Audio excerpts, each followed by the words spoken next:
بسم اللہ الرحمن الرحیم۔ السلام علیکم ورحمۃ اللہ وبرکاتہ۔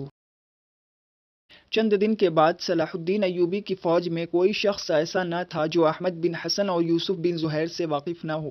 ایک سال کے بعد یوسف سلطان کے جانبازوں کے دستے کا سالار اور احمد بن حسن مجلس شورا کا رکن بن چکا تھا۔ دونوں کو ایک دوسرے سے غائب درجے کی عقیدت تھی۔ میدان جنگ میں اگر احمد بن حسن کو کسی پر رشک آتا تھا تو وہ یوسف تھا، اور علماء کی محفل میں یوسف اپنے دوست کی برتری کا اعتراف کرتا تھا۔ یوسف اور احمد بن حسن نے عہد کر رکھا تھا کہ جب تک یروشلم پر دوبارہ نشان صلیب کی جگہ پرچم ہلال نصب نہ ہوگا وہ رخصت پر نہیں جائیں گے۔ جن ایام میں سلطان صلاح الدین ایوبی یروشلم پر آخری حملے کی تیاریاں کر رہا تھا، بغداد میں سلطان کی فوج کے چند رضاکار جو رخصت پر گئے ہوئے تھے واپس آئے، اور ان میں سے ایک سپاہی نے یوسف کے خیمے میں داخل ہو کر اس کی بیوی کا خط پیش کیا۔ یوسف نے اسے بیٹھنے کا اشارہ کرتے ہوئے خط کھول کر پڑھا اور تھوڑی دیر سر جھکا کر سوچنے کے بعد سپاہی کی طرف دیکھنے لگا۔ سپاہی نے کہا، میں نے اپنی بیوی کو آپ کے گھر بھیجا تھا۔ وہ آپ کی بیوی کی حالت نازک بیان کرتی تھی۔ آپ کا بچہ میں نے دیکھا تھا، وہ تندرست ہے۔ میں اپنی بیوی سے کہہ آیا ہوں، وہ آپ کی اہلیہ کی تیمارداری کر رہی ہے۔ یوسف نے اپنے چہرے پر ایک غمگین مسکراہٹ لاتے ہوئے کہا، خدا آپ کو جزا دے، اور دوبارہ خط دیکھنے میں منہمک ہو گیا۔ تھوڑی دیر بعد یوسف تنہا اپنے خیمے میں بے قراری سے ٹہل رہا تھا۔ 5-6 مرتبہ پڑھنے کے بعد اسے مختصر سے خط کے یہ الفاظ زبانی یاد ہو چکے تھے، میرے آقا، میرے شوہر، بہت انتظار کے بعد آپ کا خط ملا۔ کاش میں بھی آپ کے ساتھ یروشلم پر اسلام کا جھنڈا نصب ہوتے دیکھ سکتی۔ میں قدر علیل ہوں، لیکن آپ فکر نہ کریں، یروشلم کی فتح کی خبر سن کر میں تندرست ہو جاؤں گی۔ ہاں، یہ ضرور چاہتی ہوں کہ مجھے سب سے پہلے یروشلم کی فتح کی خبر سنانے والے آپ ہوں۔ اپنا عہد پورا کیجیے۔ میں دن رات خدا سے دعا کرتی ہوں کہ یروشلم پر جھنڈا نصب کرنے کی سعادت آپ کے حصے میں آئے۔ طاہر بہت خوش ہے اور محسن کی بیوی میرا بہت خیال رکھتی ہے۔ مجھے کسی قسم کی تکلیف نہیں۔ یوسف خیمے میں ٹہلتے ہوئے یہ الفاظ کبھی آہستہ اور کبھی بلند آواز میں دہرا رہا تھا۔ اس کے دل کی دھڑکن کبھی تیز اور کبھی سست ہو رہی تھی۔ اس کا دل اور دماغ مختلف خیالات، دو مختلف امنگوں اور ارادوں کی کشمکش میں مبتلا تھے۔ اس کے سامنے دو فرائض تھے، ایک طرف حسین اور نوجوان بیوی جس کے ساتھ شادی سے پہلے وہ دنیا میں بالکل تنہا تھا، اور شادی کے بعد جس کے حیا میں ڈوبی ہوئی مسکراہٹ اس کے لیے دنیا بھر کے خزانوں سے زیادہ قیمتی تھی۔ وہ بیمار تھی، اور خط کے اس تسلی آمیز لہجے کے باوجود وہ یہ محسوس کر رہا تھا کہ اس کی حالت مخدوش ہے، ورنہ وہ معمولی تکلیف کی حالت میں محسن کی بیوی کی تیمارداری کی ضرورت محسوس نہ کرتی۔ اسے گھر پہنچنا چاہیے۔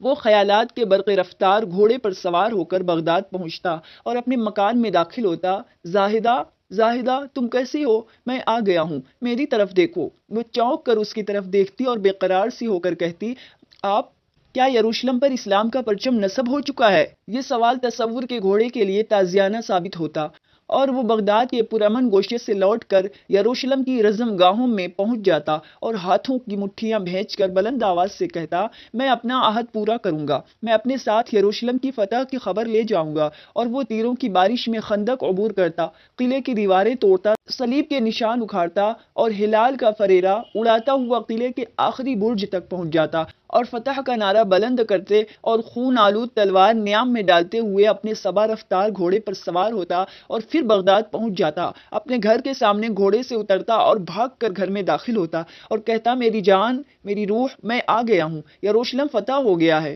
میں نے قلعے کے سب سے اونچے برج پر اپنے ہاتھوں سے اسلامی جھنڈا نصب کیا ہے۔ زاہدہ کا حسین اور معصوم چہرہ خوشی سے دمک اٹھتا۔ میں نہیں جاؤں گا، اس کا آخری فیصلہ تھا۔ احمد بن حسن اس کے کمرے میں داخل ہوا اور اس نے کہا، یوسف، بغداد سے چند سپاہی آئے ہیں، تمہارے گھر سے کوئی پیغام آیا؟ بیوی کا خط آیا ہے، یوسف نے مسکرانے کی کوشش کرتے ہوئے کہا۔ تم پریشان ہو، خیریت تو ہے؟ وہ کچھ علیل ہے۔ احمد بن حسن نے غور سے اس کے چہرے کی طرف دیکھا اور ایک لمحہ سوچنے کے بعد پوچھا، تمہیں بلایا ہے؟ نہیں، آپ خط پڑھ لیجئے۔ یہ کہتے ہوئے یوسف نے احمد کے ہاتھ میں خط دے دیا۔ احمد نے خط پڑھنے کے بعد کہا، خط سے تو کوئی تشویش کی بات ظاہر نہیں ہوتی، تاہم تم پریشان ضرور ہو۔ میں تمہیں ایک خوشخبری سناتا ہوں۔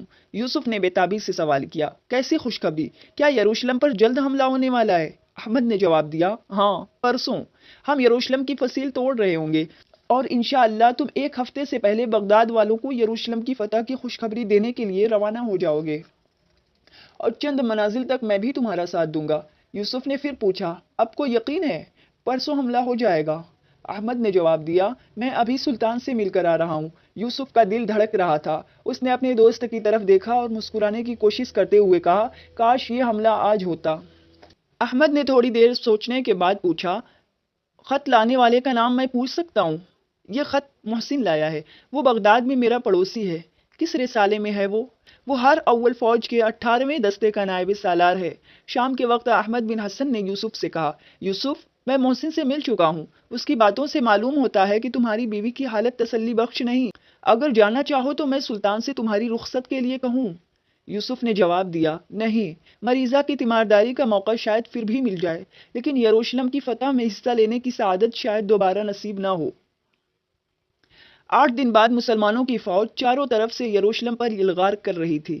سلطان صلاح الدین ایوبی ایک سفید گھوڑے پر سوار حملہ آور فوج کی رہنمائی کر رہا تھا۔ وہ سپاہی جسے سلطان نے سب سے پہلے کمند ڈال کر قلعے کی فصیل پر چڑھایا تھا وہ یوسف تھا۔ اوپر سے تیروں اور پتھروں کی بارش ہو رہی تھی اور یوسف سر پر ڈھال رکھ کر اپنا بچاؤ کر رہا تھا۔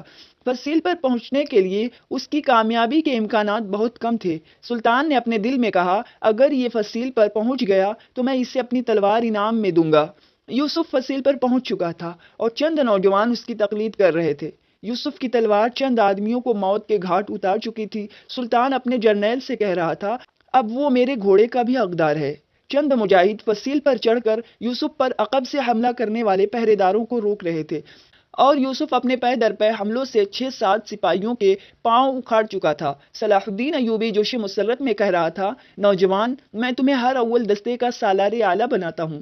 تھوڑی دیر کے لیے سلطان کی توجہ کسی اور محاذ پر مبذول ہو گئی۔ جب دوبارہ اس نے فصیل کے اس حصے کی طرف دیکھا تو اس کے سپاہی اس مقام پر قبضہ جما چکے تھے، لیکن یوسف وہاں نہ تھا۔ اس نے اپنے ہمرکاب سے پوچھا، یوسف کہاں گیا؟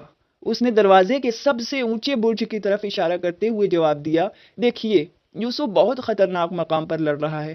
سلطان نے اوپر نگاہ کی۔ یوسف کی تلوار بیک وقت 3 تلواروں سے ٹکرا رہی تھی۔ سلطان کے 2 سپاہی اس کی مدد کے لیے پہنچ چکے تھے۔ یوسف کی تلوار کی ایک ضرب سے نشان صلیب سرنگوں ہو چکا تھا۔ سلطان نے آنکھوں میں خوشی کے آنسو بھرتے ہوئے کہا، تم میرے بیٹے ہو، میں تمہیں اس شہر کا والی مقرر کرتا ہوں۔ لیکن یوسف کے ہاتھ سے تلوار گر چکی تھی اور ایک نوجوان اسے سہارا دینے کی کوشش کر رہا تھا۔ سلطان نے پہچان لیا، یہ احمد بن حسن تھا۔ سلطان کے سپاہی اندر داخل ہو کر قلعے کا دروازہ کھول چکے تھے۔ دشمن ہتھیار ڈال چکا تھا۔ سلطان گھوڑا بھگاتا ہوا قلعے کے اندر داخل ہوا اور گھوڑے سے اتر کر اپنی فوج کے چند افسروں کے ساتھ جلدی سے برج پر چڑھا۔ یوسف کے جسم پر زخموں کے کئی نشان تھے۔ احمد اسے اپنی چھاگل سے پانی پلا رہا تھا۔ سلطان فرش پر گھٹنے ٹیک کر اس کے قریب بیٹھ گیا، اس کی زرہ کھلوا کر اس کے زخم دیکھے اور اس کی نبض پر ہاتھ رکھ کر مغموم لہجے میں کہا، بیٹا، میں تمہیں اس شہر کا والی بنا چکا ہوں۔ شاید تمہارا عہد حکومت بہت مختصر ہے، اگر شہر والوں کے لیے کوئی حکم نافذ کرنا چاہتے ہو تو جلدی کرو۔ یوسف نے پہلے سلطان کی طرف اور پھر احمد کی طرف دیکھا اور بالآخر اس کی نگاہیں لوٹ کر لٹکتے ہوئے صلیبی جھنڈے پر مرکوز ہو کر رہ گئی۔ احمد بن حسن نے کہا، اس شہر کے حاکم کی خواہش ہے کہ وہ فتح کا جھنڈا اپنے ہاتھ سے نصب کرے۔ سلطان کو ان الفاظ کے ساتھ یوسف کی آنکھوں میں ایک غیر معمولی چمک نظر آئی۔ سلطان نے دوبارہ اس کی نبض دیکھی اور ایک سپاہی کو جھنڈا لانے کا اشارہ کیا۔ ایک افسر نے ٹوٹا ہوا نشان صلیب اتار کر پھینک دیا۔ سلطان صلاح الدین ایوبی اور احمد بن حسن نے یوسف کو سہارا دے کر اٹھایا۔ یوسف کے بے جان ہاتھوں میں اچانک زندگی آ گئی۔ اس نے جھنڈا نصب کیا، اس کے ہونٹوں پر مسکراہٹ تھی، وہ مسکراہٹ جو صرف خدا کی راہ میں شہید ہونے والوں کو نصیب ہو سکتی ہے۔ اچانک اس کے ہونٹوں سے یہ الفاظ نکلے، زاہدہ، یروشلم فتح ہو چکا ہے۔ سلطان کے حکم سے یوسف کو شاہی محل کے ایک کمرے میں پہنچا دیا گیا۔ جانکنی کی حالت میں اس نے احمد بن حسن سے جو آخری بات کہی وہ یہ تھی، احمد، میری بیوی کی دعا کا صرف ایک حصہ قبول ہوا۔ میں یروشلم کی فتح کی خبر لے کر اس کے پاس نہ پہنچ سکا، لیکن قدرت کا ایک راز اب میری سمجھ میں آ رہا ہے۔ زاہدہ بغداد میں نہیں، کسی اور مقام پر میرا انتظار کر رہی ہے۔ وہ اس دنیا میں ہوتی تو میں یقیناً بغداد پہنچتا۔ جھنڈا نصب کرتے ہوئے میں یہ محسوس کر رہا تھا کہ وہ مجھے دیکھ رہی ہے۔ تم بغداد جاؤ، اگر وہ زندہ ہے تو بغداد میں سب سے پہلے یروشلم کی فتح کی خبر سننا اس کا حق ہے۔ میں نے فتح کا جھنڈا اپنے ہاتھوں سے نصب کیا ہے۔ اس نے دوبارہ آنکھیں کھولی، سلطان اور احمد کی طرف دیکھا، لیکن ایک لمبی سانس کے بعد اس کی آنکھوں کے سامنے موت کے پردے حائل ہو چکے تھے۔ سلطان نے کہا، احمد، تم فوراً بغداد جانے کی تیاری کرو، میں تمہیں کچھ رقم یوسف کی بیوہ کے لیے دیتا ہوں، اگر وہ خدا نخواستہ زندہ نہ ہو تو اس کے بچے کی پرورش تمہیں سونپتا ہوں۔ احمد بن حسن نے کہا، میں تیار ہوں، اگر آپ کی اجازت ہو تو بغداد کے ایک سپاہی کو جو یوسف کا پڑوسی ہے ساتھ لیتا جاؤں۔